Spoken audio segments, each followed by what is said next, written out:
எதிர்க்கட்சி தலைவர் எடப்பாடி பழனிசாமி அவரும் கிளம்பி இருக்கிறார். என்ன சொல்றாரு?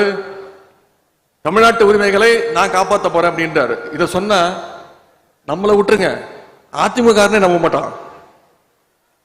மக்கள் எப்படி நம்புவாங்க?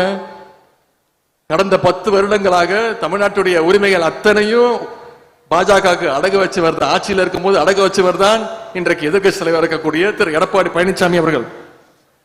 அவர் நம்மளுடைய ஓரணியில் தமிழ்நாடு முன்னெடுப்ப விமர்சிக்கிறார். என்ன தெரியுமா சொல்றாரு?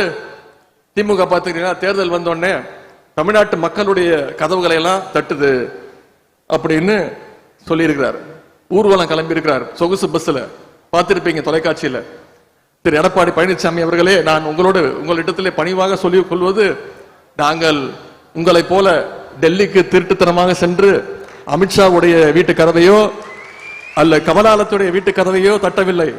தைரியமாக தெம்பாக எங்களுடைய தமிழ்நாட்டு மக்களுடைய கதவுகளை தான் நாங்கள் தட்டி கொண்டிருக்கிறோம், உரிமையோடு.